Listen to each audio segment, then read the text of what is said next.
మూడుముల బంధం episode 949. Hello friends, story నచ్చితే తప్పకుండా కామెంట్ చేయండి. వీడియోని లైక్ చేయడం మాత్రం మర్చిపోకండి. నీకు నా భర్తని ఎదిరించే ధైర్యం లేదు కాబట్టి నా భర్తకి భయపడి నన్నిలా తీసుకుని వచ్చావు అని వసు చాలా స్ట్రాంగ్గా మాట్లాడుతుంటే అభి షాక్గా వసు వైపు చూస్తూ ఉంటాడు. నీతో నాకు మాటలేంటి అని వసు చిరాకుగా అక్కడి నుండి చుట్టూ చూస్తూ కిచెన్ కనిపించగానే కిచెన్ లోపలికి వెళ్తుంది. ఇదేంటి ఈ వసుధార ఇలా మాట్లాడుతుంది? నేను తీసుకుని వచ్చినందుకు ఏడుస్తూ కూర్చుంటుంది అని అనుకున్నాను.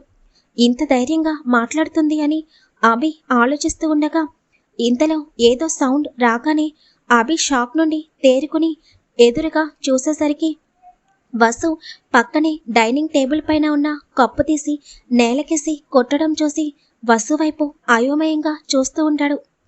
నువ్వసలు మనిషివేనా? ఇంటికి ఒక అమ్మాయిని తీసుకుని వచ్చినప్పుడు కనీసం ఆ అమ్మాయికి ఏమేమి కావాలో ముందే అరేంజ్ చేయాలి అన్న మినిమం కామన్ సెన్స్ కూడా లేదా నీకు? అసలు దానిని ఎవడైనా కిచెన్ అని అంటాడా? ఒక పాలు లేవు, షుగర్ లేవు, కాఫీ పౌడర్ లేదు అని వసు సీరియస్గా అనేసరికి వసు మాటలకి మాత్రం అభికి తన తలంతా ఒక్కసారిగా గిర్రున తిరుగుతుంది. చూడు, నీకు 1 అవర్ టైం ఇస్తున్నాను. కిచెన్లోకి అన్నీ తెప్పించి పెట్టు. ప్రతిసారి చెప్పడం నాకు చిరాకు. నేను మళ్ళీ కిచెన్లోకి వెళ్ళేసరికి కిచెన్లో అన్ని గ్రోసరీస్, ఇంగ్రీడియంట్స్ అన్నీ ఉండాలి. అలాగే నాకు నాన్ వెజ్ అంటే చాలా ఇష్టం. అన్నీ తెప్పించి ఫ్రిడ్జ్లో పెట్టించు. అర్థమవుతుందా? ఆ అమ్మాయిని తీసుకుని వచ్చేయడం కాదు, ఆ అమ్మాయికి ఏమేమి కావాలో కూడా అన్నీ దగ్గరుండి చూసుకోవాలి అని వసు విసురుగా అక్కడి నుండి పైకి వెళ్ళిపోగానే అభి మాత్రం వసు మాటలకి వెళ్తున్న వసు వైపు బొమ్మలాగా చూస్తూ ఉండిపోతాడు. అసలు ఇక్కడ ఏం జరుగుతుంది? నేను ఈ అమ్మాయిని కిడ్నాప్ చేశానా, లేక ఈ అమ్మాయి నన్ను టార్చర్ చేస్తుందా అని అభి అయోమయంగా అనుకుంటూ పైకి చూస్తూ ఉండగా వసు తన రూమ్లో నుండి మళ్ళీ బయటకు వచ్చేసరికి వసు ఫేస్లో కనిపిస్తున్న కోపం చూసి మళ్ళీ ఏం జరిగింది?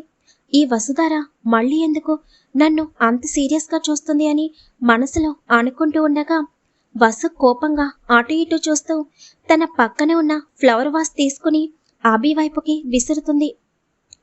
అభి భయంగా వెంటనే పక్కకి తప్పుకునేసరికి అది వెళ్ళి గోడకి తగిలి బళ్ళున పగిలిపోతుంది. అభి షాక్గా వసు వైపు చూస్తాడు.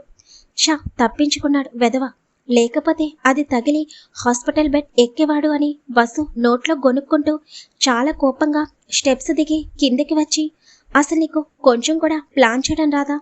నన్ను తీసుకుని వచ్చేసావు. ఇక్కడికి తీసుకుని వచ్చాక నాకు ఏమేమి కావాలో కూడా నీకు తెలీదా? నేను ఫ్రెష్ అవ్వాలి అంటే డ్రెస్ ఉండాలి అని, ఆ అమ్మాయికి కొన్ని పర్సనల్ థింగ్స్ ఉంటాయని నీకు ఏమీ తెలీదా? ఏమీ తెలియకుండా కిడ్నాప్ ప్లాన్ చేసేసావా? నీ ప్లాన్ చెత్తలాగా ఉంది. ప్లాన్ చేయడం రాకపోతే మా ఆయన్ని అడిగి నేర్చుకో, పర్ఫెక్ట్గా ప్లాన్ చెప్తాడు. సర్లే, నీతో నాకు మాటలేంటి కానీ చూడు, నాకు చాలా చిరాగ్గా ఉంది. అసలే పెళ్లిలో నుండి తీసుకుని వచ్చేసావు. ఈ జ్యువెలరీ, ఈ శారీ నాకు చాలా హెవీగా ఉంది. అంత వెయిట్ ఇంతసేపు నేను క్యారీ చేయడమే గ్రేట్ తెలుసా? ఏదో నా బావ నన్ను రెడీ చేశాడు కాబట్టి ఇష్టంగా నా బావ ఎదురుగా ఉన్నా.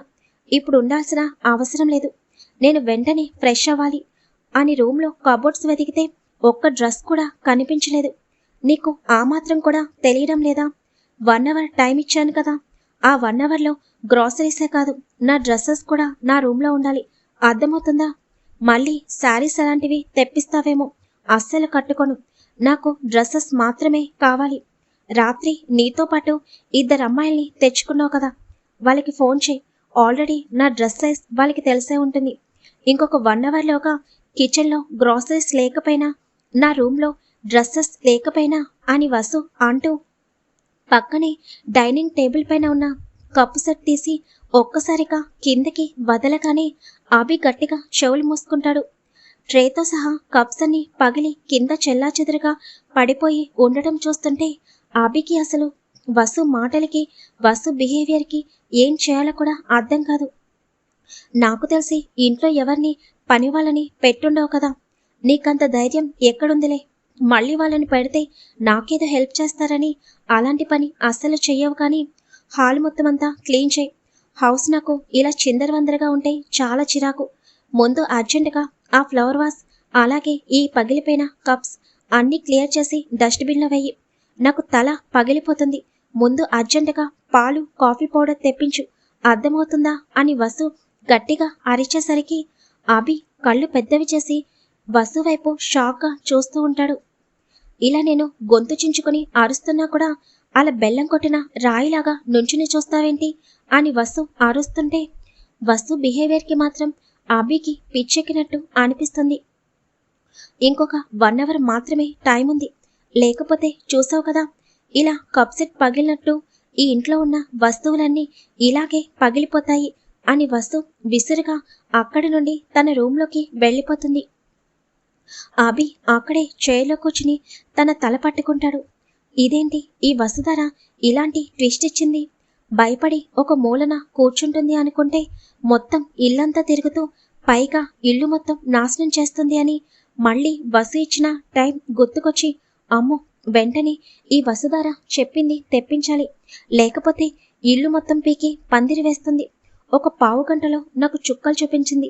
ఈ అమ్మాయిని ఆ విరాస్ ఎలా భరిస్తున్నాడో ఏంటో అని అభి వెంటనే బయటికి వెళ్ళగానే అక్కడ రౌడీలుంటారు. అభి వాళ్ళిద్దరి వైపు చూస్తూ కిచెన్లోకి కావలసిన గ్రాసరీ లిస్ట్ మొత్తం చెప్పగానే వాళ్ళిద్దరూ అయోమయంగా అభి వైపు చూస్తుంటే నా ముఖం ఏం చూస్తారు? నా ముఖంలో ఏమన్నా బొమ్మలాడుతున్నాయా?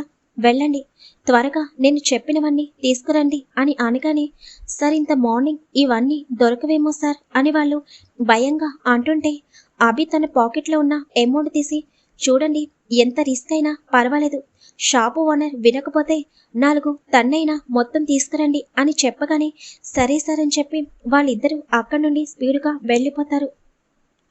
అభి వెంటనే ఆ ఇద్దరమ్మాయిలకి కాల్ చేస్తాడు. వాళ్ళ ఫోన్ అటెండ్ చేయగానే నిన్న నాతో పాటు ఒక అమ్మాయిని తీసుకొచ్చాను కదా, ఆ అమ్మాయికి సెట్ అయ్యే డ్రెస్సెస్, అలాగే ఆ అమ్మాయికి ఏవో పర్సనల్ థింగ్స్ ఉంటాయి కదా, అవన్నీ మొత్తం 1 అవర్లో ఇక్కడ ఉండాలి, అర్థమవుతుందా?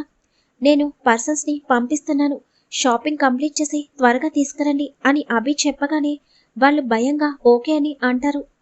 అభి వెంటనే ఒక వ్యక్తికి కాల్ చేసి ఆ అమ్మాయిల దగ్గరికి వెళ్ళమని చెప్పి లోపలికి వస్తాడు.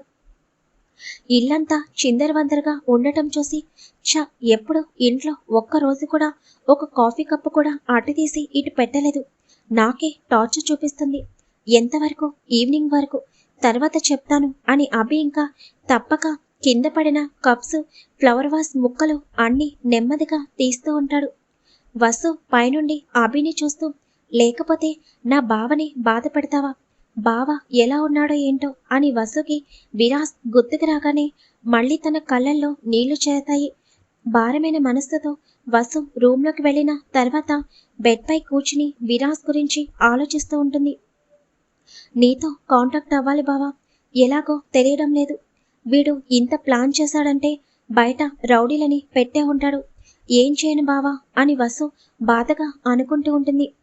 ఇంకా ఎప్పటికో వసు తన ఆలోచనల నుండి బయటకొచ్చి ఇందాక అభితో బిహేవ్ చేసింది గుర్తుకు వచ్చి చిన్నగా నవ్వుకుంటూ చచ్చాడు వెధవ, నేను అలా బిహేవ్ చేస్తున్నప్పుడు వాడి ఫేస్ ఎక్స్ప్రెషన్స్ చూడాలి, నిజంగా బావ చూస్తే పడి పడి నవ్వేవాడు, బావ దగ్గరికి వెళ్ళిన తర్వాత నేను వీడిని ఎలా ఏడిపించానో బావకి చెప్పాలి, నిజంగా ఇదంతా నువ్విచ్చిన ధైర్యమే బావా, మనం ఏడుస్తూ ఉంటే ఎదుటి వాళ్ళు ఇంకా మనల్ని ఏడిపిస్తారు అని మనం స్ట్రాంగ్గా ఉంటే అప్పుడే ఎదుటి వాళ్ళు మనల్ని చూసి భయపడతారు అని నువ్వు ప్రతి క్షణం నాకు చెప్తూ ఉండేవాడివి, అప్పుడు నాకు అర్థం కాలేదు, కానీ ఈరోజు అర్థమైంది, నేను వాడితో స్ట్రాంగ్గా ఉన్నాను కాబట్టి వాడు నా బిహేవియర్కి పిచ్చి పట్టినట్టు అయిపోయాడు, నువ్వు నా పక్కనుంటే నేను ఎంత హ్యాపీగా ఉంటానో, నువ్వు నాకు దూరంగా ఉన్నా నువ్విచ్చిన ధైర్యంతో నువ్వు నా పక్కనే ఉన్నట్టు అనిపిస్తుంది బావా, నువ్విచ్చిన ధైర్యం ఇప్పుడు నాకు చాలా బాగా ఉపయోగపడుతుంది,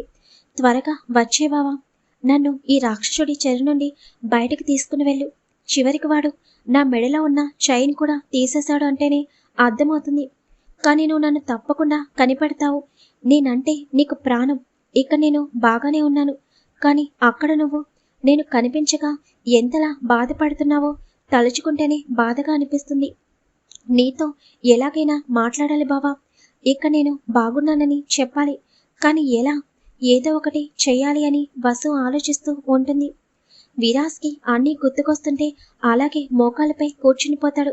తన కంట్లో కన్నీళ్ళు వస్తుంటే వసు అల్లరి, అమాయకత్వం ప్రతిదీ విరాస్ మనసుని సూదుల్లాగా గుచ్చుతున్నట్టు అనిపిస్తుంటే, ఎలా ఉన్నావురా? ఇదంతా నా తప్పేరా? అనవసరంగా నిన్ను ఒంటరిగా వదిలేసి వెళ్ళాను. వాడు కరెక్ట్ టైం చూసుకున్నాడు. పెళ్లి హడావిడి, ఎవరు లోపలికొస్తున్నారో ఎవరు బయటికి వెళ్తున్నారో తెలియదు కదా వసు. అప్పటికి చాలా టైట్ సెక్యూరిటీ అరేంజ్ చేశాము. కానీ సారు వాడు చాలా పక్కా ప్లాన్ వేసి నిన్ను కిడ్నాప్ చేశాడు అని నిన్న వసు చెప్పిన మాటలు గుర్తుకు వస్తుంటే విరాస్ బాధగా కళ్ళు మూసుకుంటాడు. వసు ఎదురుగా క్లాక్ వైపు చూసేసరికి 1 అవర్ కంప్లీట్ అవ్వడం చూసి చెప్తా నీ పని అని వసు కోపంగా బయటికొచ్చి చూసేసరికి అభి చైర్లో కూర్చుని వెనక్కి వాలి కళ్ళు మూసుకుని ఉండటం చూసి, నువ్వింత ప్రశాంతంగా ఉండటం నాకు నచ్చలేదు అని వసు చుట్టూ చూస్తూ అక్కడ పైన రూమ్లో ఉన్న థింగ్స్ అన్ని తీసుకుని వచ్చి పైనుండి కిందకి విసిరేస్తుంటే అభి ఉలిక్కిపడి లేచి నుంచుని వసు వైపు చూస్తాడు. వసు అన్ని పగలగొట్టడం చూసి టైం చూసుకోగానే 1 అవర్ కంప్లీట్ అవ్వడం చూసి, హో షిట్, ఈ వెధవలు ఇంకా రాలేదేంటి? ఈ అమ్మాయి మళ్ళీ స్టార్ట్ చేసేసిందిగా అని అభి వాటిని పక్కకు తప్పించి స్పీడ్గా పైకి వెళ్ళి, ఏం చేస్తున్నావు వస్తారా? అవన్నీ చాలా కాస్ట్లీ, ఎందుకు పగలగొడుతున్నావు అని అరుస్తుంటే వసు అభి మాటల్ని పట్టించుకోకుండా, నీకిచ్చిన టైం అయిపోయింది, ముందు నేను చెప్పిన పని చూడు, లేకపోతే నీ ఇల్లు మొత్తం నాశనం అయిపోతుంది, నీ ఇష్టం అని అంటూ వసు కిందకి వెళ్ళి షెల్ఫ్లో ఉన్న షీల్డ్ తీస్తుంటే, వస్తారా ఆగు, అవన్నీ నా బిజినెస్లో వచ్చిన అవార్డ్స్, వాటిని స్పాయిల్ చేయకు ప్లీజ్ అని అంటుంటే వసు ఒక షీల్డ్ని కిందకి పడేయగానే అభి కళ్ళు మూసుకుని వెంటనే తన మొబైల్ తీసుకుని వాళ్ళకి కాల్ చేస్తాడు. వాళ్ళు ఫోన్ అటెండ్ చేయగానే, ఎక్కడ చచ్చారా అని అభి సీరియస్గా అరుస్తుంటే, బయటే ఉన్నాం సార్ అని అనగానే అభి పరుగున బయటికి వెళ్తాడు. వసు అభిని చూసి నవ్వుకుంటూ, బావ వీడు నా టార్చర్ భరించలేక ఇప్పుడే పోయేటట్లు ఉన్నాడు అని నవ్వుకుంటూ మరొక షీల్డ్ చేతిలోకి తీసుకోగానే అభి స్పీడ్గా లోపలికి వచ్చి, వస్తారా ఆగు, ఇవిగో నువ్వు అడిగిన దాన్ని అక్కడ పెట్టేశాయి, అది నాకు బెస్ట్ బిజినెస్ మ్యాన్గా అవార్డు వచ్చినప్పుడు ఇచ్చింది, ఇది నా గెస్ట్ హౌస్, నాకు నచ్చినవన్నీ నేను ఇక్కడే గుర్తుగా దాచుకుంటా అని అభి అంటుంటే, it's too late mister Abhiram అని వసు ఆ షీల్డ్ని కిందకి వదలగానే అది పగిలిపోతుంది. అభి షాక్గా అలాగే చూస్తూ ఉండిపోతాడు. ఏంటి ఇంకా పగలకొట్టాలా అంటుంటే అభి వెంటనే పక్క వాళ్ళ వైపు చూస్తూ, ఇక్కడేం చేస్తున్నారు, వెళ్ళి అవి కిచెన్లో పెట్టి ఆ డ్రెస్సెస్ అన్ని పైన రూమ్లో పెట్టండి అని అభి అరవగానే వాళ్ళు పరుగున వెళ్ళిపోతారు.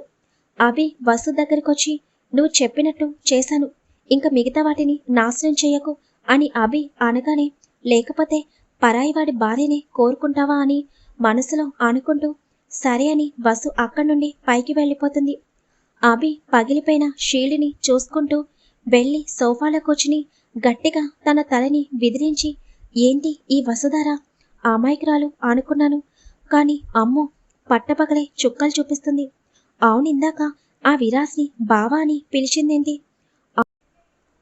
అమ్మో ఒక గంటలో ఎంత బీభత్సం సృష్టించింది, చివరే నాకు ఎంతో ప్రాణమైన ఆ షీల్డ్స్ని కూడా నాశనం చేసింది అని అభి తన తలని పట్టుకుంటాడు.